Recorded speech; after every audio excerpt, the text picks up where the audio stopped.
ಅಧ್ಯಾಯ 2 ಶ್ಲೋಕ 37. ಹತೋ ವಾ ಪ್ರಾಪ್ಸ್ಯಸಿ ಸ್ವರ್ಗಂ. ಪ್ರಾಪ್ಸ್ಯಸಿ ಪ್ರಾಪ್ಸ್ಯಸಿ.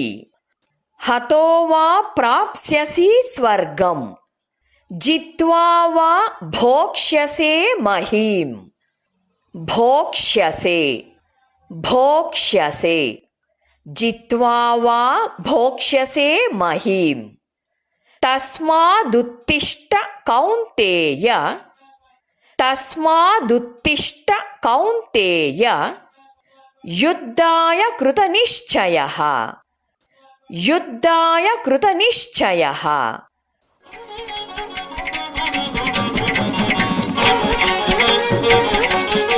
ಹೇಳಿಕೊಡುವುದನ್ನು ಅನುಸರಿಸಿ. ಹತೋ ವಾ ಪ್ರಾಪ್ಸ್ಯಸಿ ಸ್ವರ್ಗಂ. ಹತೋ ವಾ ಪ್ರಾಪ್ಸ್ಯಸಿ ಸ್ವರ್ಗಂ. ಜಿತ್ವಾ ವಾ ಭೋಕ್ಷ್ಯಸೆ ಮಹೀಂ. ಜಿತ್ವಾ ವಾ ಭೋಕ್ಷ್ಯಸೆ ಮಹೀಂ. ತಸ್ಮಾದುತ್ತಿಷ್ಠ ಕೌಂತೇಯ. ತಸ್ಮಾದುತ್ತಿಷ್ಠ ಕೌಂತೇಯ. ಯುದ್ಧಾಯ ಕೃತನಿಶ್ಚಯಃ. ಯುದ್ಧಾಯ ಕೃತನಿಶ್ಚಯಃ.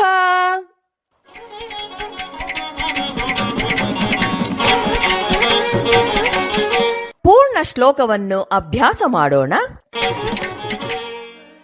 ಹತೋ ವಾ ಪ್ರಾಪ್ಸ್ಯಸಿ ಸ್ವರ್ಗಂ. ಜಿತ್ವಾ ವಾ ಭೋಕ್ಷ್ಯಸೆ ಮಹೀಂ. ತಸ್ಮಾದುತ್ತಿಷ್ಠ ಕೌಂತೇಯ. ಯುದ್ಧಾಯ ಕೃತನಿಶ್ಚಯಃ.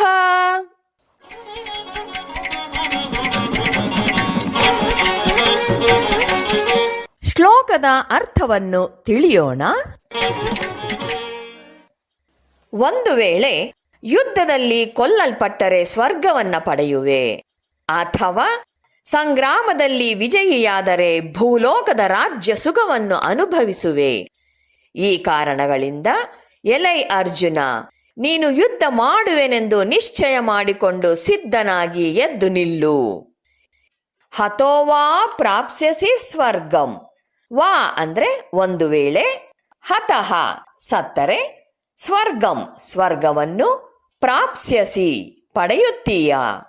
ಓ ಅರ್ಜುನ, ಒಂದು ವೇಳೆ ನೀನು ಹತನಾದರೆ ವೀರ ಸ್ವರ್ಗವನ್ನ ಪಡೆಯುವೆ, ಅಥವಾ ಜಿತ್ವಾ ವಾ ಭೋಕ್ಷ್ಯಸೆ ಮಹೀಂ.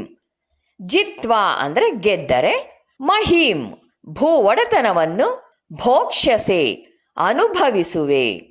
ಗೆದ್ದರೆ ಈ ಭೂಮಂಡಲವನ್ನು, ರಾಜ್ಯವಾಳಿ ಅನುಭವಿಸುವೆ. ಯುದ್ಧದಲ್ಲಿ ಆಗಬಹುದಾದ ಸಾಧ್ಯತೆಗಳು ಈ ಎರಡು: ಗೆದ್ದರೆ ರಾಜ್ಯವನ್ನು ಅನುಭವಿಸೋದು, ಹತನಾದರೆ ವೀರ ಸ್ವರ್ಗವನ್ನ ಸೇರೋದು. ಯುದ್ಧ ಮಾಡ್ತಾ ದೇಶಕ್ಕಾಗಿ ಪ್ರಾಣ ನೀಗಿದರೆ ಖಂಡಿತವಾಗಿಯೂ ಅವನು ವೀರ ಸ್ವರ್ಗವನ್ನ ಪಡಿತಾನೆ ಅಂತ ಶಾಸ್ತ್ರ ಹೇಳುತ್ತೆ.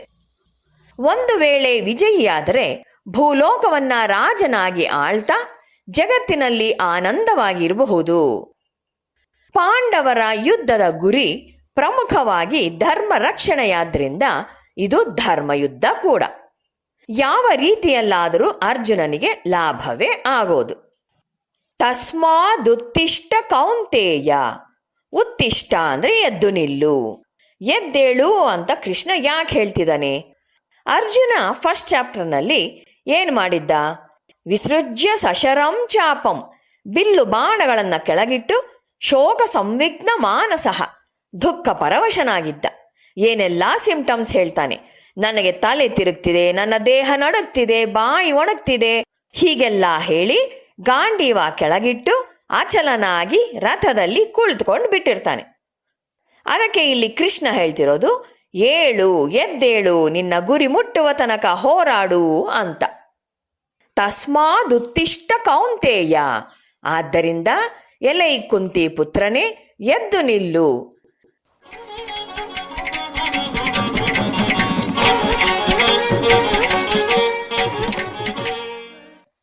ಯುದ್ಧಾಯ ಕೃತ ನಿಶ್ಚಯ.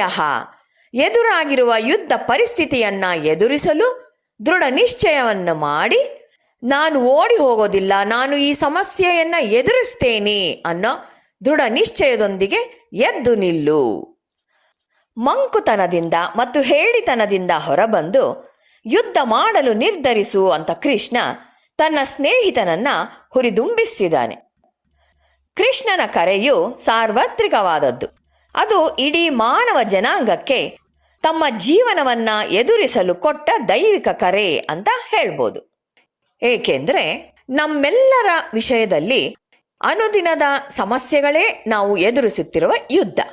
ನಾವು ಅವನ್ನ ಎದುರಿಸಲೇಬೇಕು, ಗೆಲ್ಲಲೇಬೇಕು. ಜೀವನದ ಸವಾಲುಗಳನ್ನು ಎದುರಿಸಲೇಬೇಕು. ನಮ್ಮೊಳಗಿನಿಂದಲೇ ಸಾಕಷ್ಟು ಶಕ್ತಿಯನ್ನು ಸೆಳೆದುಕೊಂಡು ಇವೆಲ್ಲವನ್ನು ಎದುರಿಸಬೇಕು. ಸಾರ್ವತ್ರಿಕ ಅನ್ವಯಕ್ಕೂ ಒದಗಬಹುದಾದ ತತ್ವ ಇದು. ಉಳಿದವರಿಗೆ ಬೋಧನೆಯನ್ನ ಕೊಡೋದಿಕ್ಕಾಗಿ ಶ್ರೀಕೃಷ್ಣ ಅರ್ಜುನನನ್ನ ಒಂದು ಉಪಕರಣವನ್ನಾಗಿ ಮಾಡಿಕೊಂಡಿದ್ದಾನೆ. ಅರ್ಜುನಂ ನಿಮಿತ್ತೀಕೃತ್ಯ ಅಂತ ಹೇಳ್ತಾರೆ ಶಂಕರಾಚಾರ್ಯರು. ವೇದಾಂತದಲ್ಲಿ ಈ ಉತ್ತಿಷ್ಠತ, ಜಾಗ್ರತ, ಏಳು, ಎಚ್ಚರಗೊಳ್ಳು ಅನ್ನೋ ಪಲ್ಲವಿನ ಯಾವಾಗಲೂ ಕೇಳ್ತಾ ಇರ್ತೀವಿ. ಜೀವನ ಅನ್ನೋದು ಕಷ್ಟಪಟ್ಟು ದುಡಿಯುವವರಿಗಾಗಿ ಇದೆಯೇ ಹೊರತು ಸೋಮಾರಿಗಳಿಗಲ್ಲ, ನಿದ್ರಿಸುತ್ತಿರುವವರಿಗೂ ಅಲ್ಲ ಅನ್ನೋ ಈ ಸಂದೇಶ ಈ ಪ್ರಸಿದ್ಧ ಸಂಸ್ಕೃತ ಶ್ಲೋಕದಲ್ಲಿ ಪ್ರಸ್ತುತಪಡಿಸಿದೆ. ಉದ್ಯಮೇನ ಹಿ ಸಿದ್ಧ್ಯಂತಿ ಕಾರ್ಯಾಣಿ ನ ಮನೋರಥೈಹಿ ನ ಹಿ ಸುಪ್ತಸ್ಯ ಸಿಂಹಸ್ಯ ಪ್ರವಿಶಂತಿ ಮುಖೇ ಮೃಗಾಹ. ಉದ್ಯಮದಿಂದಲೇ ಕಾರ್ಯ ಸಿದ್ಧಿಯಾಗುವುದೇ ಹೊರತು ಹಗಲುಗನಸು ಕಾಣೋದ್ರಿಂದ ಅಲ್ಲ.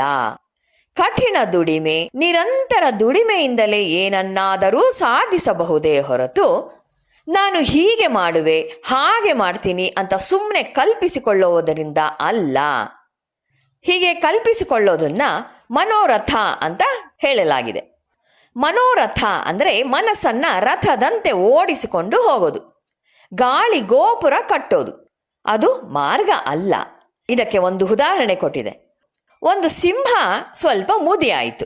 ಅದು ಬೇಟೆಯಾಡುವುದನ್ನು ನಿಲ್ಲಿಸಿ ಯಾವುದಾದ್ರೂ ಜಿಂಕೆ ಉಪಕರಿಸಿ ತನ್ನ ಬಾಯಿಗೆ ಬಂದು ಬೀಳುತ್ತೆ ಅಂತ ನಂಬಿಕೊಂಡು ಬಾಯನ್ನ ದೊಡ್ಡದಾಗಿ ತೆರೆದುಕೊಂಡು ಮಲಗಿತ್ತು. ಹಾಗೆ ಸಿಂಹಕ್ಕೆ ಆಹಾರ ಸಿಗೋದಿಲ್ಲ. ಅದು ತನ್ನ ದಿನದ ಆಹಾರ ಪಡಿಬೇಕಾದ್ರೆ ಕಷ್ಟಪಟ್ಟು ಬೇಟೆಯಾಡಲೇಬೇಕು. ಅಂತೆಯೇ ಶ್ರೀಕೃಷ್ಣ ಸಮಸ್ತ ಮಾನವ ಸಮುದಾಯಕ್ಕೂ ಹೇಳ್ತಿದ್ದಾನೆ, ಕಷ್ಟಪಟ್ಟು ದುಡಿದು ಜೀವನದ ಆನಂದವನ್ನ ಪಡೆಯಿರಿ ಅಂತ. ಇಲ್ಲಿ ಗೀತೆಯ ವಿಶ್ವವ್ಯಾಪ್ತಿಯನ್ನ ನಾವು ಅರ್ಥ ಮಾಡಿಕೊಳ್ಬಹುದು. ಮಾತ್ರವಲ್ಲ, ಮಾನವ ಜನಾಂಗಕ್ಕೆ ಅದರಿಂದ ಸಿಗುವ ಪ್ರಯೋಜನವನ್ನು ಸ್ಪಷ್ಟವಾಗಿ ಕಾಣಬಹುದು.